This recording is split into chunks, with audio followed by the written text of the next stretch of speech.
And throughout this Black History Month, we have been sharing critical stories about people and moments that have shaped our nation.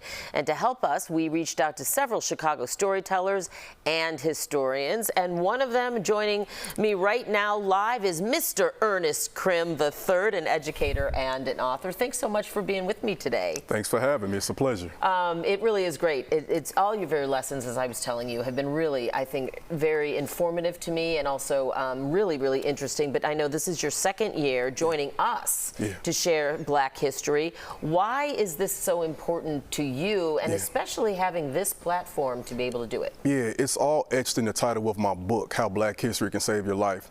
When I say that, I mean it literally, understanding the fact that if I was not able to become aware of who I am as a person, especially a Black man in America, I could have went a variety of different ways, especially as a product of the South Side of Chicago in a red line neighborhood. So when I began to discover this history in college, it was mind-blowing to me, and I had to share it with others. It gave me purpose. It filled me with pride. So when I give this information to people, it's because I know it can illuminate something within us that we didn't know was there, but it could also bring us all together. And when you think about the fact that our history is being banned or censored now, I like to fill in the gaps and provide people with something that goes beyond a potential ban at their school district. Yeah, you know, so many things I want to get to, but my next question that you mentioned, but, you know, I know you're a former high school history teacher, right? You use social media to share these lessons. You've, you know, gained quite the following. What inspired you to initially use social media as a platform and, of course, continue on it?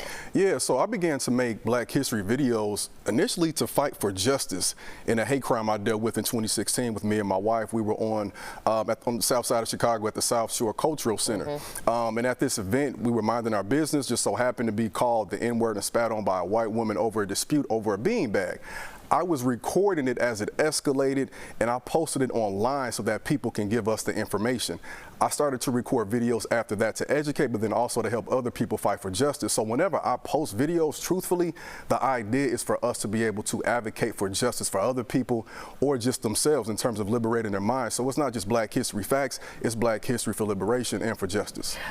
You know, we've talked about, of course, you've got the social media platform, but this is your second year with us. What sort of response, simply because of working with us, have you gotten? I mean, do you think it's a wider response or a more interesting response, or it's not as effective as social media responses? Very effective, because, you know, when you go from recording videos in your car, you know, at a gas station, or sometimes, you know, I started off recording these on my break at work or in my office or whatever, it's a big difference between going viral doing that and being on an official platform. So I already was getting stopped before by some people, but I get stopped a lot more.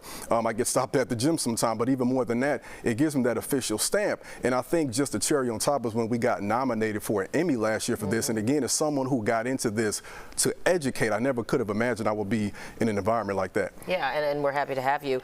You also touched on just a couple minutes ago the fact that, you know, with DEI, initiatives being removed in many cases, it's even more important now, you were saying, to, you know, share these lessons. Are you concerned about what is happening, and what do people need to do to counter any, you know, sort of whitewashing, if you will, or erasing of history? I'm very much concerned, but I'm not worried, and I say that because we've dealt with this before in history.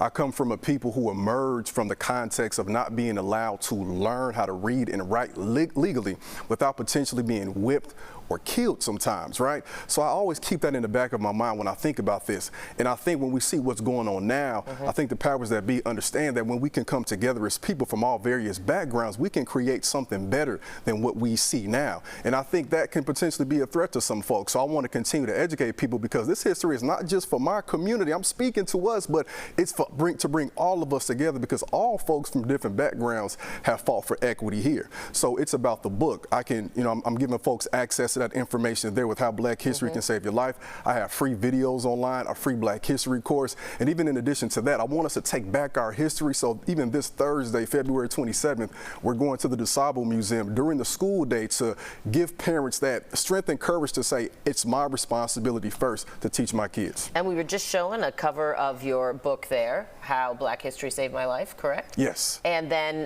now we're looking at the Black History Field Trip, which Yes. is Thursday, February 27th. You want to tell me really quickly about that again? Yeah, so the focus of that essentially was when my kids started going to school, I began to realize that they would probably never learn as much Black history in school as I could teach them. I mean, it's a high bar as somebody who specializes in it. But also, too, I think that I want my kids to know, because I began to take them out of school and take them to different cultural trips. I felt like this year was a good time to expand that to other people so they kind of know. It's great if the schools teach your kids their history, and they should. But first and foremost, they have to be able to learn it at home. We are the first teachers as parents, and I want to reemphasize that with this trip. I think it's great. Well, again, your lessons have been so informative. Mr. Ernest Crim III, thank you so much for being with me this morning. I really, really appreciate it. Thanks for having me. Hope to see you next year. Definitely.